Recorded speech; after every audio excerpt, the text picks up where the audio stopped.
Apa? Korang nak 3 tempat OTD free dan menarik di KL dan cara bergambar?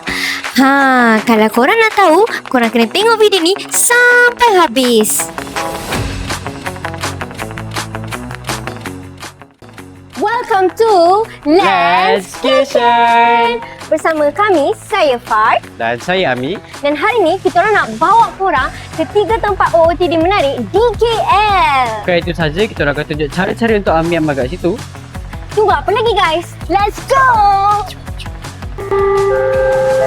Perjalanan kami bermula dari LRT Putra Heights menuju ke LRT Pasar Seni.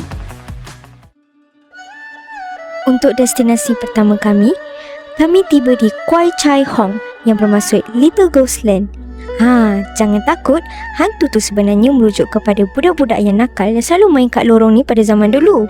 Sekarang, ia penuh dengan mural yang bercerita tentang sejarah Chinatown. Rasa macam masuk mesin masa. Dari celah bangunan tinggi, tiba-tiba masuk ke lorong vintage macam ni. Saya rasa sangat menarik untuk orang yang minat street photography. Untuk tips bergambar yang pertama, cuba korang try candid framing. Jangan pandang kamera. Korang buat pura-pura macam korang tengok atas. Dan yang paling penting, jangan lupa rule of third.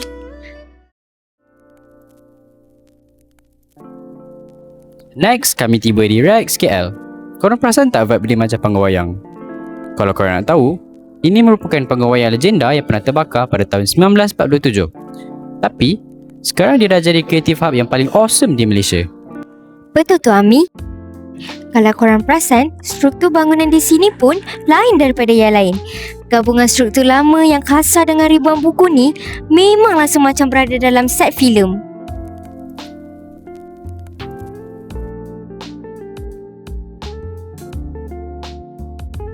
Okay, so sekarang ni kita nak try cuba cari komik Spider-Man. Korang rasa kita boleh jumpa tak? Jom kita tengok. Misi pencarian kami pun bermula. Kami bermula dari tingkat atas. Banyak gila jenis buku kat sini korang. Tapi buku Spider-Man tu masih tak dijumpai lagi. Sebenarnya, jujur Far cakap, masa tengah cari buku ni, kita orang sesat. Sebab banyak sangat laluan-laluan yang kita orang boleh lalu. Rasa macam dalam maze. Susah betul ya nak cari buku Spider-Man kat sini. Spider-Man. There we go. Kat sini, tips dia adalah symmetry dan rule of third. Teknik ni akan bawa buku yang tinggi nampak lebih depth dan fokus audience terus ke korang. Pastikan garis harap buku selari dengan frame phone korang. Teknik ni akan buatkan gambar korang nampak lebih kemas dan profesional. Korang, tengoklah hasil dia. Gempak kan?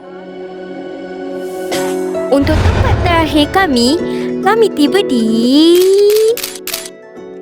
Tianho Temple. Korang tahu tak, kuil ni antara yang terbesar di Asia Tenggara. Ia didedikasikan kepada Dewi Tianho yang dipercayai melindungi nelayan. Vibe dia memang klasik dan megah. Sumpah cakap, tempat ni memang menarik. Rasa macam dekat filem Mulan kan? Rasa macam aku ni Princess Mulan sekarang ni. Rasa macam kita dah boleh. Kat sini is Merdeka 118 and kat situ KL Tower. Wow guys. Jadi mana-mana orang yang datang ke KL wajib datang ke sini untuk ambil gambar. Tips terakhir, gunakan low angle dengan komposisi simetri. Letakkan subjek tepat di tengah supaya nampak seimbang dan gah. Untuk lebih variasi, manfaatkan cahaya lampion sebagai natural lighting supaya hasil gambar malam korang nampak lebih pop out. Perjalanan menyusuri lorong-lorong KL hari ini mengajar kita orang sesuatu. Yang kreativiti itu sebenarnya tak perlukan bajet yang besar atau alatan yang mahal. Kita orang belajar yang perspektif adalah kunci kepada segala-galanya. Kuala Lumpur bukan sekadar hutan batu atau bangunan yang mencakar langit. Ia adalah sebuah kanvas besar yang menyimpan memori, sejarah dan cerita di setiap sudutnya. Apa yang kita orang rakam bukan sekadar image, tetapi memori yang mematangkan kita orang dalam berkarya. Lensa hanyalah alat, kerana mata dan hati kita lah yang menentukan keindahan sesuatu cerita. Kalau korang nak tengok video-video yang menarik macam ni lagi, nantikan video-video yang akan datang. Ingat pesanan kita orang, rule of third, angle dan snap. See you guys in the next Let's Kitchen video.